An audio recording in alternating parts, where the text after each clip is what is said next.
So I'd like to present today, and again, this is stepping into a slot that was available, but it's timely because of where we are in the clinical trial space.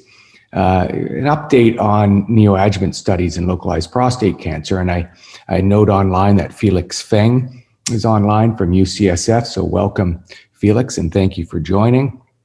Thanks for having me, Martin. Hope I'm not crashing anything in your system. No, not at all.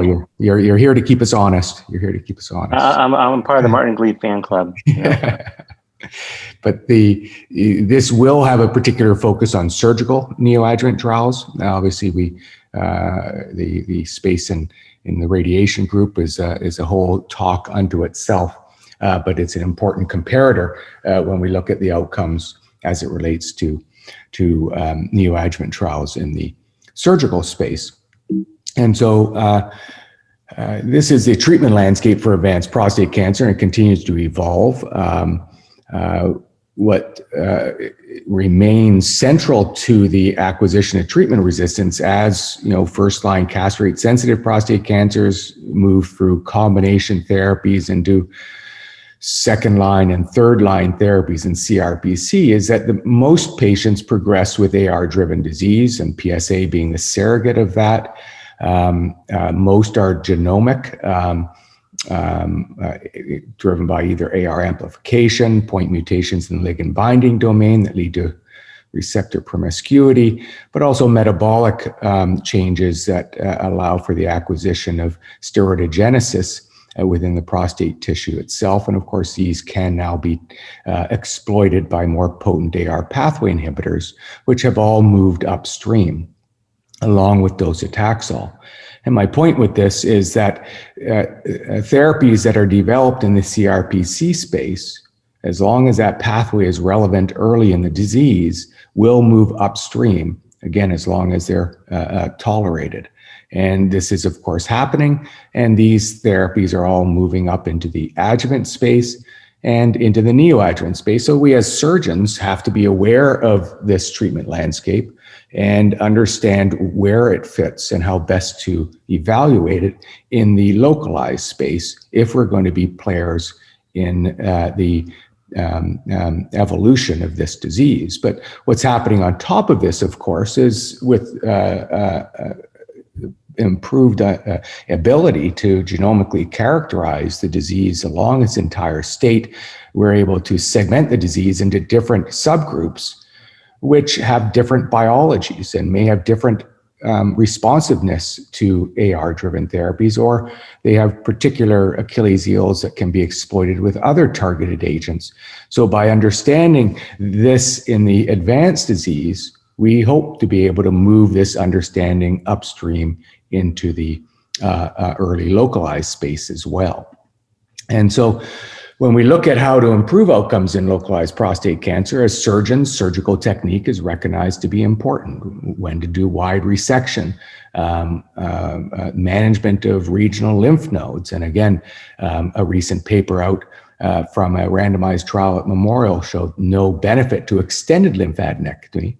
But again, going ahead with prostatectomy in the face of node-positive disease is still important from a local control point of view. And all this space will continue to evolve into the future with improved imaging, where of course imaging represents another layer in the framework of precision oncology, which allows us to anatomically localize and target therapies in a more precise way. But in addition, the future is about multimodal integration, which includes identification of at-risk populations in the postoperative space. And of course, now salvage has been shown to be equivalent to adjuvant, and this can be better guided by PSMA imaging by the addition of ADT plus radiation therapy, which has been shown to be beneficial. Image-guided metastasis therapies, and this is really what this talk is about, is neoadjuvant strategies. But this slide just introduces, this is just one component of a multifaceted approach to improving outcome at this stage of the disease. And this talk really just focuses on neoadjuvant strategies. And when you look at neoadjuvant studies, there are three aims or 3 ways that it can be used. Of course, we want to be able to improve outcomes. We want to be able to use the neoadjuvant model to study treatment effects, especially in prostate cancer, where it's difficult to acquire tissues in metastatic disease. And we want to be able to use it to support drug development, studying PK, PD, and response rates to help guide therapy across the way. But mainly, this will focus on improving outcomes. And when you compare this to other solids, breast, bladder, GI cancers, it's well established that primary tumor response correlates with long-term outcomes in these cancers, and that pathologic complete response rates associate with outcomes. And there are now methods to actually quantify or calculate tumor response, such as the Residual Cancer Burden Index, which is actually in breast cancer now approved to help with drug development in the localized space. And unfortunately, in prostate cancer, this response rate has not correlated with good outcomes. And this remains a challenge, which I'll talk to throughout, where our response rates, or at least complete response rates, remain low despite the use of life-prolonging therapies in the advanced disease space. So many years ago, at the beginning of my career and working with Larry Goldenberg and others across North America, there were initial trials comparing 0 versus 3 months of study. And here we had improved pathologic correlates, low pathologic complete response rates, but a 50% reduction in positive margin rates. And that was felt to be clinically important at the time. But it was clear that 3 months wasn't sufficiently suppressing PSA levels enough. And we initiated a study led by the Canadian Uro-Oncology Group. At that time, and until recently, the largest neoadjuvant or surgical study in the literature in the world, where we randomized 550 patients to short-term versus long-term therapy, showed that it improved pathologic surrogates. We tapped out at a pathologic complete response rate of 8%. We further reduced positive surgical margins by 50%. So all the pathologic surrogates suggested better disease control with longer therapy. But after 7 years of follow-up, PSA recurrence rates were similar on both arms, 31%. So again, no improvement in what was felt to be the best surrogate at that time. Today, of course, if we were to design this trial, it should be based upon metastasis-free survival, but that would require at least 10 years of follow-up in a higher risk cohort. What was interesting from this study was that it did highlight site-to-site differences in PSA relapse rates. And this is something that we have to take into consideration in surgical trials, is that site of surgery, it impacts risk of recurrence independent of other prognostic factors. And when we looked at the half of the patients accrued at high volume centers versus the other half and these were just 3 high volume centers versus the other 8 lower volume centers, then the risk of recurrence overall was higher in the low volume groups compared to the higher volume groups across all subgroups. And there we were able to even see an improvement in outcome with the higher volume centers with the longer term hormone therapy. So this was just enlightening with regards to the impact of site, but regardless, the problems with this trial in retrospect was that it was not selected for high risk, and hence it was underpowered. We only had a 30% recurrence rate overall, and it's harder to show a benefit when your events are that small. And we also had low pathologic complete response rates compared to breast cancer, bladder cancer, et cetera. So unlike combined ADT plus radiotherapy, where significant benefits are seen when you combine ADT plus radiotherapy in localized prostate cancer, we're not seeing that benefit with surgery. And there are a number of reasons for this that we can discuss in the QA if there is time. But in the meantime, of course, in the advanced disease space and with mechanisms of treatment resistance better understood, the use of castration or ADT plus ABI improved outcomes in M1 castrate sensitive space. And of course, the this applies also to the AR antagonist. So this is very much a class effect that more potent AR pathway inhibition prolongs survival in patients with M1 castrate-sensitive prostate cancer. So it makes sense to move this upstream and assess whether or not it can be used to increase response rates, pathologic complete response rates in the neoadjuvant space.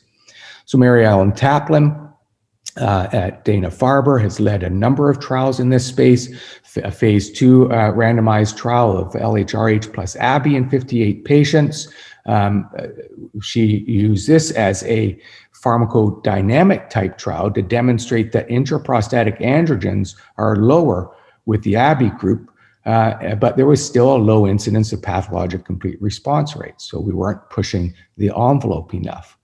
And from there, she went on. We participated in this 6 months of neoadjuvant ENZA monotherapy versus combination trial with 4 other sites across North America.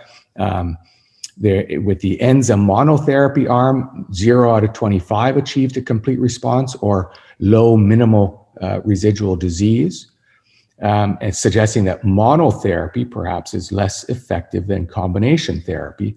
But again, only 1 out of 23 achieved a complete response.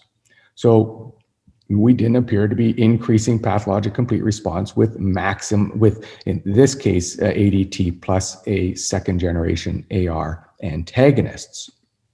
So from there, let's throw the kitchen sink at it. 75 patients randomized to neoadjuvant LHRH, plus or minus ENZA plus ABI. So true maximum or intense ARPI therapy. Here, pathologic complete response rates were still low, less than 10%. But when combined with another surrogate of good pathologic response or depth of pathologic response, then the combination of these was 30 versus 16%, suggesting that, and again, this is a step now from a pathologic surrogate point of view, that a more intense ARPI may be associated with better complete response rates. So this set the stage for this randomized phase 3 trial by Janssen. Initially, this was going to be a ADT alone versus ADT plus APA plus ABI. But because in the phase 3 space, those trials have failed to show benefit of combining an AR antagonist plus a steroidogenesis inhibitor, in other words, a ceiling has been reached in that state, they decided to drop the ABI arm and go forward only with apalutamide.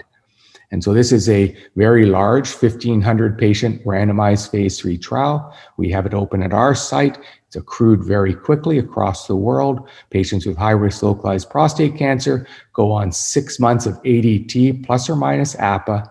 They have surgery, and then they continue for another 6 months with the same regimen. This has proved to be a little challenging for patients to continue on with therapy post-operatively, but it has regardless enrolled well. Primary endpoints, pathologic complete response rates, and metastasis-free survival. And this trial has just finished or near close to finished accrual, but just recently, a alert has come out from this trial, and it recognizes the challenges or highlights the challenges with moving therapies that are approved in advanced disease into a healthy group of patients. So what was identified was that 11 perioperative deaths in 900 men who underwent RP, much higher than what was anticipated, more in the APA arm, and most were cardiac or thrombogenic, and most in men with cardiac history. So this is a bit odd. We're having to take a deeper dive into this, but it highlights that moving therapies upstream, perhaps enrolling men who are not ideal candidates for prostatectomy, may place them at higher risk of perioperative events with a more intense AR pathway inhibitor. This is these effects on cardiovascular events were not seen in our 3 versus 8 month trial or in the CALGB 90203 trial, which I'll come to.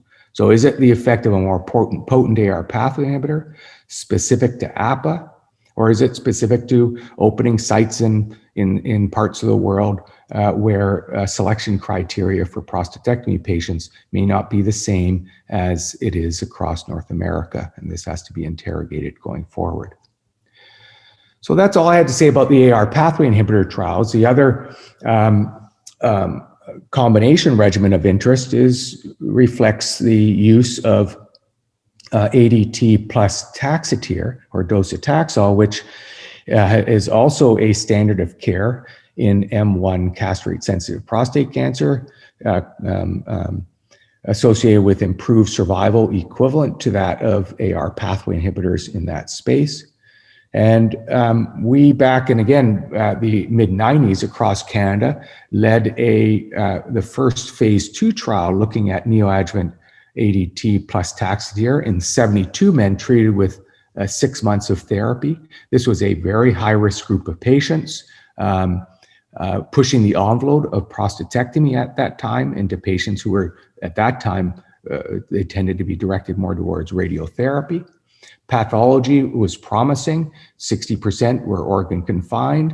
There were 2 out of the 72 with pathologic complete responses, 12 with microfocus, or what would now be called minimal residual disease, and positive margin rates of 27%. Again, site-to-site variation. And over a 42-month period of time,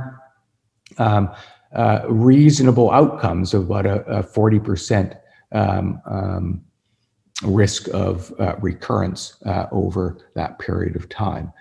So again, a signal that was tolerable and was associated with better pathologic outcomes, and helped set the stage for this important North American-wide cooperative group study led by Alliance, partnered with NCIC-CTG, where 750 men with high-risk localized prostate cancer were randomized to either surgery alone or six months of Taxotere plus ADT. And the primary endpoint at that time, again, remembering that this was designed back in whatever that is, 2003, I think it was, that the endpoint was time to PSA relapse above 0.2. So that was the per protocol definition of recurrence. And then there were secondary endpoints along the way. The adverse events are listed here. In general, it was pretty well tolerated. There were no deaths associated, no perioperative deaths associated with this more intense regimen, a few intraoperative complications, but nothing more that could be attributable to the neoadjuvant therapy. When you look at outcomes, and again, this was just recently published in JCO, the challenge with looking at the outcome was that about 40% of men received salvage radiotherapy, ADT, or both prior to meeting the definition of biochemical failure. And this has completely clouded the ability to interpret PSA progression endpoints here.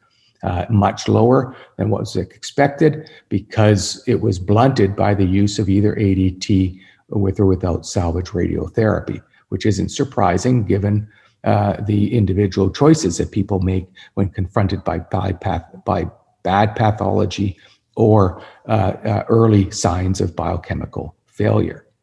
And so when you look at a Kaplan-Meier based upon the primary endpoint, there was no difference, or again, P of 0.06, in the rates of PSA greater than 0.2 in this analysis. There was a trending towards improvements with neoadjuvant, but it did not achieve statistical significance. When you look at instead a log rank type of approach where looking at biochemical PFS, then the hazard ratio is 0.66 and it reaches statistical significance, but this is not per protocol. So time to PSA recurrence was improved with the neoadjuvant therapy as opposed to standard therapy. This is the first indication of a benefit of neoadjuvant therapy in a randomized trial. And when you look at other indicators of benefit, freedom from treatment failure favored neoadjuvant therapy. In this case, any signal of biochemical recurrence or post-operative therapy that indicated failure, then again, the neoadjuvant arm fared better than the standard surgery arm. And overall survival, again, trends towards a small benefit with neoadjuvant at P 0.06, but it's still immature. It's too few events, and this is requiring longer follow-up. And working with Alliance now, they're working on pulling out time to metastasis as well as overall survival. But the question is, does this benefit make this a standard of care or an option as a standard of care in patients with high-risk prostate cancer? And that remains an issue of debate. What is important with this protocol is the rich repository that is provided in studying the disease, both baseline biopsy and post-treated specimens between untreated and post-treated cancers. And we in Vancouver are partnered with Dana-Farber. So Alex Wyatt, myself, Misha Beltran are funded now to help sequence these cancers and identify segmented populations that may either respond better or or respond worse based upon their baseline biopsy. So we're looking for outliers that may predict excellent or poor response to therapy. We've now we initially sequenced our first 50 from Vancouver and published this in CCR. We're now sequenced the next 200. We're working with LeDan Fosley at VPC as well from a pathology point of view to link this to outcomes. And in this paper, essentially, there are differences in mutational landscape before and after neoadjuvant therapy.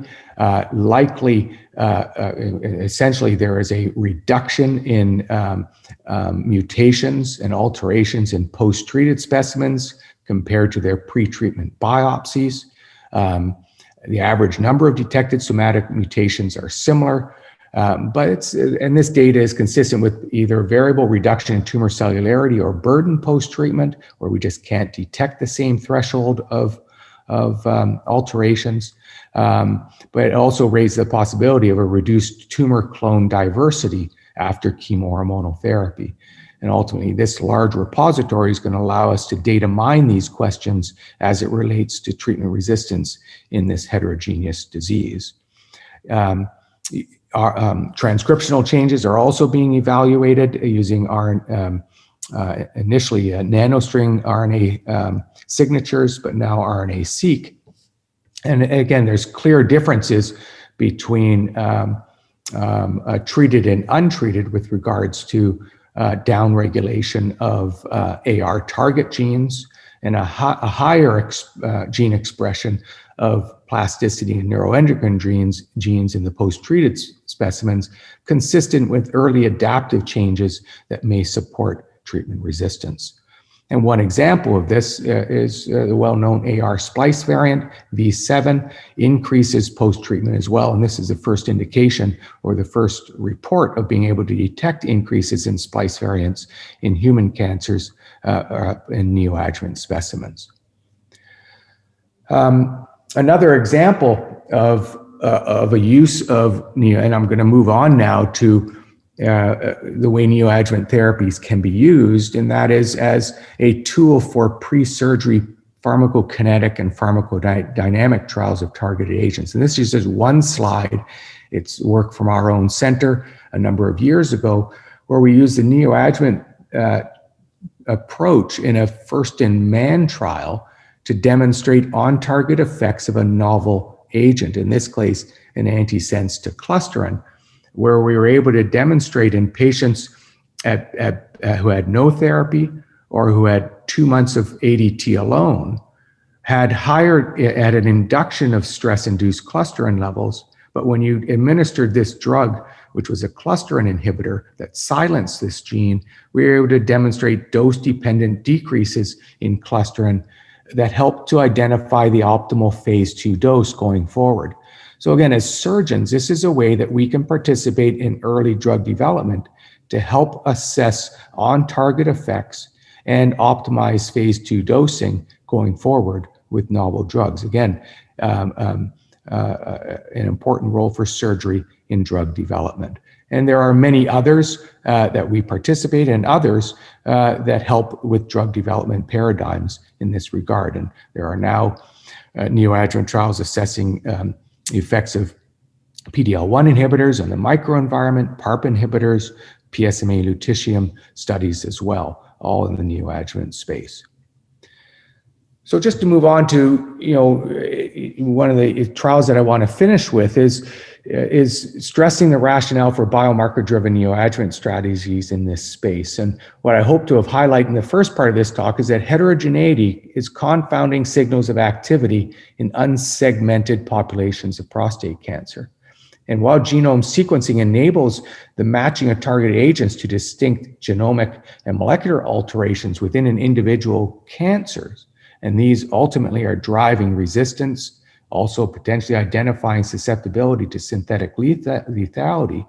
But these defects arise in a small proportion of patients, perhaps 10 to 20%, hampering clinical testing of multiple single agent, single arm phase 2 studies. So this is why we need to consider an umbrella type trial design. And in prostate cancer, despite improved survival with ADT combination regimens, our pathologic complete response rates remain very low at 8% when used neoadjuvantly. And this differs from other solids, where if you use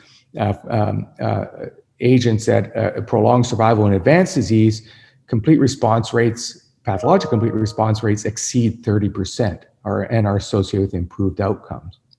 So in prostate cancer, this low complete response rate of 8% provides an opportunity to test the ability of novel combinations based on actionable genomic alterations to increase pathologic complete response rates. There are trials, an example of this is the I-SPY neoadjuvant trial set in breast cancer, led by, I'm blanking on her name, a med-onc at UCSF. You can pipe in any time, Felix, if you can remember her name. But this is a important... Laura Esserman. Yeah, that's right. Thank you, Laura Esserman. This is an important set of trials where patients prior to surgery undergo various experimental arms, and depending upon the outcome, these then move through onto various other layers of trials where an apparent improved outcome is then compared to standard therapy. And by quantifying the benefit, then this experimental therapy arm may actually be able to move forward towards FDA approval in that localized space, or be then combined with other therapies moving forward. So this is a adaptive trial design that's moved forward over a decade or longer, and is a great example of neoadjuvant studies guiding drug approval. So we decided to craft this trial for the localized prostate cancer space. It's called the Genomic Umbrella Neoadjuvant Study, or GUNS for short. It's to define conditional lethality of targeted agents. It's a multi-arm, multi-stage, in a biomarker pre-selected group of patients with high-risk localized prostate cancer, designed to assess whether different combinations in different segmented populations can increase the pathologic complete response rates. So this is the primary endpoint. The patients with, there's a master protocol of 8 weeks, followed by various sub-protocols that are dropped or added expanded based upon their initial response rate. So patients with high-risk localized prostate cancer have their tissue biopsy sequenced during this 8-week period of time. While that sequencing is done, they're placed on an LHRH plus apalutamide master protocol induction phase. Once their sequencing is done within 4 weeks, we meet through a molecular tumor board, and based upon actionable alterations, they're then assigned to one of 4 groups. We also consider that probably about 25% of our needle biopsies are non-evaluable, and these patients will move into group 1 as a fallback. But essentially, these are the 4 groups, and I'll give you a little bit of a sense on the rationale for designing these. Group 1 is an AR axis-driven subgroup. Group 2 is loss of tumor suppressor aggressive phenotypes, where they'll get LHRH plus ABI plus DOSI. Group 3 is DNA repair, well, they'll get combination regimen with niraparib. And then group 4 is the immunogenic subtype, where they'll have a PD-L1 inhibitor, atezo, added. So just to give you a bit of background on this, group 1, maximally AR pathway inhibition. These are predicted by SPOT mutations, ERG translocations, and essentially from a genomic and biology point of view, these alterations frequently co-occur in localized prostate cancer at lower frequencies than CRPC, suggesting that they are eliminated during the acquisition of treatment resistance. These 2 alterations are mutually exclusive with ERG rearrangements. SPOP are dominant negative and impair the function of a protein, a ubiquitin ligase, that is involved with activation of crosstalk with PIK3CA-mTOR and AR signaling. And so it highlights a subgroup that may be more responsive to AR pathway inhibition, where there is a lack of crosstalk activation with PI3K. So that's the mechanism here. And then CHD1 is rapidly recruited in a PARP-dependent manner and produces chromatin relaxation. It's expressed at lower levels in CRPC and is associated with, at least in advanced disease, improved responses to ABI. So based upon these, we hypothesize that this subgroup may be more sensitive to ADT and hence more likely to achieve a pathologic complete response. The second subgroup is the more aggressive phenotype. And so high-risk localized prostate cancer patients harboring a loss of these genes are associated with poor prognosis and shorter responses to ADT. We speculate that the addition of a cytotoxic agent may overcome some of this resistance through targeting alternative mechanisms outside of the AR pathway, and there are specific molecular mechanisms as to why there may be enhanced activity in this subgroup. Ideally, we'd like the PTEN loss group to be co-targeted with an AKT inhibitor, and this will be a plan into the future as those drugs get approved going forward. But again, this is the high aggressive phenotype group that we hope to improve outcomes with the addition of docetaxel. The addition of a PARP inhibitor to AR pathway inhibition makes a lot of sense now. We better understand the biology of, or at least the genomic prevalence and impact of DNA repair alterations. And this is the list of genes. Principally, BRCA2 will be the most common, that men with germline alterations in this gene have a higher risk of relapse and death from prostate cancer, and that PARP inhibitors have significant activity in breast and prostate and ovarian cancer. We know from a recent randomized trial that olaparib improves outcomes in men with metastatic CRPC in patients with DNA repair alterations, and even in a randomized phase 2 trial, when combining castrate-sensitive disease with abiraterone, olaparib appears to be improving or delaying time to progression. And this phase 3 trial is now open and accruing in the castrate-sensitive space. So there is biologic support and therapeutic outcomes data supporting this combination in DNA repaired altered patients with high-risk disease, which likely contribute to about 6 to 8% of the population. And the final subgroup is the immunogenic, or what we call high tumor mutational burden subgroup, the MSI altered, the Lynch CDK12 altered, less than 5% of patients. And these will be assigned, again, these last two groups are non-randomized because they're just not common enough. But in this group, LHRH plus APA plus a PD-L1 inhibitor. What I wanted to highlight here as well is that the initial intent was to continue with LHRH plus APA throughout all these trials, but all these protocols. But what's apparent is that there are drug-drug interactions with niraparib and APA, so we have to stick with abiraterone. And similarly, there may be concerns about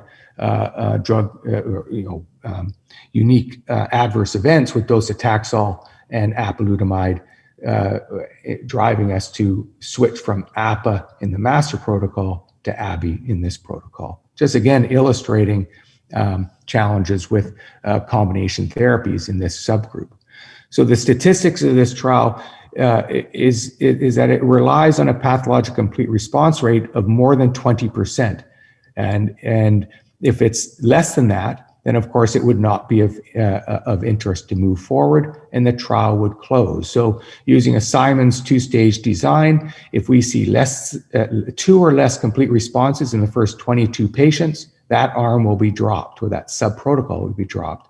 If we see more than 2 complete responses, another 41 patients will be accrued for a total of 61 in that sub-protocol. And if we see more than 9 CRs, the primary endpoint would be met, and it would be considered a true outcome. The important aspect is that the adaptive design allows early closure of trials, perhaps with only the first 22 patients, so that we can identify not our failures, but our insufficient activities early, close them, and add new combinations over time. What I wanted to highlight is that a trial like this has its real challenges. And when you look at clinical trial science, it's a true team sport, it's a true multidisciplinary sport, and it's a true multi-sector endeavor. We need close integration with urologic and medical oncology. The contract research agreements between academia and multiple industry partners are challenging to work through from a legality and from an operational point of view. The genomic profiling is a challenge. Prostate is unique. When we send even a high volume tumor sample for sequencing, and if you want CLIA outcomes, there are bars at work that make at least 25% of those needle biopsies non-evaluable, in part because even high volume, high risk cancers can have low tumor cellularity on needle biopsies. And so we have to work on ways to minimize non-evaluables, which we're doing in this trial by bypassing CLIA thresholds in some patients. Drug-drug interactions and risk of AEs in healthy men have to be treated with great acute awareness, and our thresholds for adverse events are very different here than in patients with incurable disease. This is an investigator-initiated trial, so this IIT structure and cross-border has regulatory concerns. We can get Health Canada approval. Who's going to drive FDA approval as we take this North American-wide? And similar, there are challenges with pathologic assessments across multiple sites. So I just want to highlight and thank the GUNS investigator team. This was a UBC effort. We're the PI and the funded site for it, but we're partnered with Neil Fleschner at U of T in this, and 2 other sites, one in London and Ontario, London and Ottawa are also opening for 4 sites across Canada. And these are the sites across the US in Boston, Sacramento, Seattle, Chicago, and Houston will be the 5 sites opened across the US. And this could not, of course, be undertaken without the support of Janssen and Roche for funding. This trial is now Health Canada approved, OCREB approved, and soon to be UBC approved. It's just going through its final rendition and will open across Ontario and BC probably within the next month or two. And that's one of the reasons why I wanted to share this talk with you to make people aware of this study as it full opens out at UBC. So just to end, what I hope to have shared with you is that neoadjuvant ADT-based combinations, unlike other solids, have a low CR rate and as yet no clinical benefit that make it a standard of care. And this is despite our significant advances with these combination regimens in advanced disease. And this is unique compared to our other solids in the space. So we have to, it does, however, represent an exploitable low event rate upon which we can design trials to try to see small incremental gains. I'm curious as to know whether or not people think the benefits seen by the Alliance trial justify moving it in as an option in high-risk localized prostate cancer. And again, I wanted to highlight the time now. This is this time where we're going to start integrating biomarker-driven combination therapies to study pathologic effects in this state. So I'm going to end and thank you for your attention. Open the floor to any questions and thank you for your attention.